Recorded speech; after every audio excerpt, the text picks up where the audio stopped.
యాడిపోతుర్రా మీరంతా? ఏడిపోతురు మీరు? ఆగురే, ఎందుకు ఆగమెందుక? ఏడిపోతురు భయ్ మీరు? కూర్చోరాదా? ఏడిపోతురు. కొద్దిసేపు కూర్చోండి, ఆగమెందుకు చేస్తున్నావు? మీరు డిస్టర్బ్ అయ్యి అందరినీ డిస్టర్బ్ చేసి ఏం చెప్తురా మీరు? కాంగ్రెస్ ప్రభుత్వం మీద, రేవంత్ రెడ్డి గారి మీద నిరంతరం విషం జిమ్మడం, లేదంటే అబద్ధాలు ప్రచారం చేయడానికి ఒకవైపు కేటీఆర్, హరీష్ రావు అయితే ఇంకోవైపు వాళ్ళ టీంలో జీవన్ రెడ్డి గారు ఇతర చాలా విషయాలు మాట్లాడుతున్నారు. ఇలా మీరు చూస్తే ఒక విచిత్రమైన పరిస్థితి మీరు గమనిస్తారు. రోజు చెప్పిన అబద్ధాలు టీవీలలోనో, యూట్యూబ్లనో, లేకపోతే సోషల్ మీడియాలో చూసి విసిగిపోయిన జనము ఇట్లా కూర్చోరాదా? ఏడుకోతురు. కొద్దిసేపు కూర్చోండి, ఆగమెందుకు చేస్తారు? మీరు డిస్టర్బ్ అయ్యి అందరినీ డిస్టర్బ్ చేసి ఏం చెప్తురా మీరు? ఆడిపోతురా మీరంతా? ఏడిపోతురు మీరు? ఎందుకు ఆగమెందుక? ఏడిపోతురు భయ్ మీరు? అట్లా రోజు అబద్ధాలు చెప్తే జనానికి కూడా, సొంత పార్టీ అయినా కూడా విసుగు పుడుతుంది అంటే ఇది ఒక ఉదాహరణ.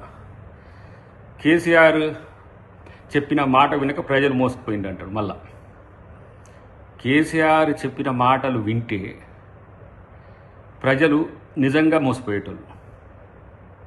ఎందుకంటే నిజంగా కేసీఆర్ గెలిచి ఉంటే ఈ ప్రజాస్వామ్యం పక్కన పెట్టేసి రాజరికాన్ని భారతదేశంలో చూడడానికి మూడోసారి ఒక ప్రాక్టీస్ చేసి ఆయన కేసీఆర్ మాటలు ప్రజలు నమ్మలేదు. రేవంత్ రెడ్డి గారి మాటలు నమ్మబట్టి ఈరోజు అంతో ఎంతో ప్రజాస్వామ్యం బతికి ఈరోజు ప్రజలకు ప్రజాపాలన వచ్చి ప్రశ్నించే, విమర్శించే హక్కు కలిగి ఉన్నారు. లేదంటే ఇక్కడ నియంతృత్వాన్ని దాటి ఏ విధంగా ఉండనో మీకు తెలుసు. మనోడు మాట్లాడితే కేటీఆర్ ఏమంటున్నాడు? మీరు సరైన నిర్ణయం తీసుకోలేదు ప్రజలు అని చెప్పి. నిజంగా నా దృష్టిలో నేను చాలామంది మిత్రులతో కూడా చెప్పిన ఈ మాట, కేసీఆర్ మాట మీద నిలబడ్డది మొట్టమొదటిసారి ఇప్పుడే. ఏమని? ఏం చేస్తా, మీరు ఓడగొడితే నేను రెస్ట్ తీసుకుంటా అన్నాడు. నిజంగా చెప్పాలంటే కేసీఆర్ మాట మీద నిలబడ్డాడు, పోయి హాయిగా రెస్ట్ తీసుకుంటుండు ఫామ్ హౌస్లో. ఆయన పేరు చెప్పి మళ్ళీ అంతో ఇంత ఏమైనా రాజకీయ ఉనికిని కాపాడుకునేందుకు ప్రయత్నం చేసి ఆయన మాట్లాడితే ప్రధానమంత్రి తప్పితే అన్నీ చేసిండు కేసీఆర్ గారు ఏంటి అని గట్ల చేయబట్టి ఆయన అటు పంపించేసి నువ్వు ఇక్కడ ఉంటావని ప్రజలు ఆయనను ఇక్కడనే ఆపిండు, నిన్ను ఇక్కడనే ఆపిండు. మళ్ళీ చెట్టు పేరు చెప్పి కాయలు అమ్ముకున్నట్టుగా కేసీఆర్ పేరు చెప్పి రాజకీయాలు ఎందుకు? కేసీఆర్ హాయిగా రెస్ట్ తీసుకుంటాడు, మాట మీద నిలబడ్డాడు. మీరు నన్ను ఓడగొడితే పోయి పండుకుంటూ ఫామ్ హౌస్లో పండుకుంటున్నాడు. ఇక తాగుతున్నామా అని చెప్పి ఆయన ఫామ్ హౌస్లోకి పోయినాక జీవన్ రెడ్డి గారు ఎంటర్ అయ్యిండు. ఇవాళ ఏం మాట్లాడుతున్నాడు? ఆయన విద్య మీద మాట్లాడుతున్నాడు. విద్య మీద చాలా అంశాలు, అసలు ఏం చేయలేదు, విద్య కేటాయింపులు లేవని చెప్పి. ఆయనకు ఇంటిగ్రేటెడ్ స్కూల్స్ 100 శాంక్షన్ అయింది, కనబడట్లే. తెలంగాణ పబ్లిక్ స్కూల్స్ పేరు మీద ప్రతి మండలంలో 500 పైచిలకి ఇలా స్కూల్స్ పెట్టాలని ప్రయత్నం చేస్తున్న మాట ఆయనకు తెలియదు. ఇలా ఫీజు రియంబర్స్మెంట్ కానీ, లేకపోతే డైట్ ఛార్జెస్ కానీ, స్కాలర్షిప్స్ కానీ ఏ విధంగా క్లియర్ చేస్తుంటో కనీసం ఒకసారి చూసి తెలుసుకోండి జీవన్ రెడ్డి గారు. తర్వాత నేను ఈరోజే నాకు అక్షయపాత్ర మిత్రులు వచ్చిండ్రు, స్కూల్ బ్రేక్ఫాస్ట్ ప్రోగ్రామ్ అని చెప్పి 800 crores ప్రతి స్కూల్లో బ్రేక్ఫాస్ట్, లంచ్, ఈ కార్యక్రమము ఇంటర్మీడియట్ వరకు ఉన్నది. అలాంటి ఒక గుణాత్మకమైన మార్పు అన్నిటికంటే పేద విద్యార్థులు, ఏ కులంలో ఉండని పేద విద్యార్థులు అన్నం లేకనో లేకపోతే సరైన సౌకర్యాలు లేకనో ఉండకూడదని స్కూల్ బ్రేక్ఫాస్ట్ అనే పథకం తీసుకొచ్చి దేశంలోనే మొట్టమొదటిసారి 800 కోట్లు అక్షయపాత్ర ఫౌండేషన్తో పాటు ఇతర కొన్ని ఫౌండేషన్లన్నీ కలిసి చేస్తున్నాయి. నిన్న కాక మొన్న ఒక 2-3 days బ్యాకే స్కూల్ పోయే కానీ కాలేజీ వాళ్ళకి కిట్స్ ఇచ్చిండ్రు, young India student school kits అని, స్పోర్ట్స్తో పాటు మిగతా వాటన్నిటి.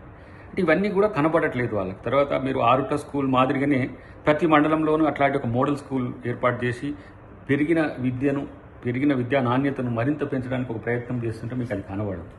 ఏంటంటే వాళ్ళు ఒకటి ఏదో చెప్తే దానికి సంబంధించి గుడ్డిగా జీవన్ రెడ్డి లాంటి పెద్దోడు కూడా గాయలబడి ఈ ప్రాపగండాని చేయడం అనేది ఎంత విడ్డూరమో ఆలోచించాల్సిన అవసరం ఉంది. దీంట్లో నాకు వాళ్ళు వచ్చి వివరించింది చూస్తే ఇంత మంచి కార్యక్రమం ప్రచారం కూడా చేసుకోవట్లేదు మేము. మీ గాయలబడి మిమ్మల్ని తిట్టడానికి, మీరు ఇచ్చిన కౌంటర్లు ఇవ్వడానికి, ఇట్లా ప్రతి ఒక్క స్కూల్కి ఇంత ఇగో మీరు చూడండి. దీంట్లో ఇడ్లీ, పూరి, దోశ, ఉప్మా, మిల్లెట్స్తో పాటు ఇదేంది బోండా, ఇట్లాంటి చిన్నపిల్లలకు బ్రేక్ఫాస్ట్ తర్వాత లంచ్ పెడితే ఇప్పటికి నాకు తెలిసి 16% స్కూల్ హాజరు పెరిగింది. ప్రైవేట్ స్కూళ్ళకి అలవాటైన విద్యార్థులు పబ్లిక్ స్కూల్స్ వైపు మలచడానికి ఒక పెద్ద యజ్ఞమే చేస్తుంది. 10 సంవత్సరాల పాటు డైట్ ఛార్జెస్ పెంచకపోతే కాంగ్రెస్ ప్రభుత్వం వచ్చినాక డైట్ ఛార్జెస్ను పెంచి ఆ మీల్స్లో ఎగ్స్తో పాటు నాన్ వెజ్ కర్రీస్ కూడా యాడ్ చేసిన సంగతి మీకు తెలియదు. దాదాపు ఇప్పుడు ఇది కనుక పూర్తి స్థాయిలో అమలైతే 25 లక్షల పైచిలకు విద్యార్థులకు బ్రేక్ఫాస్ట్తో పాటు లంచ్ ఉండే పరిస్థితి.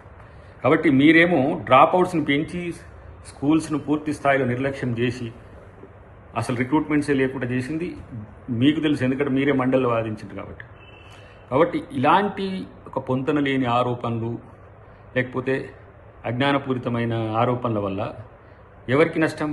మీ క్రెడిబిలిటీ తగ్గుతుంది. ఒకవైపు ఏమో కేటీఆర్ మీటింగ్లకు వెళ్ళి జనం వెళ్ళిపోతుంటే కూర్చోండి అనే కాడికి వచ్చింది పరిస్థితి.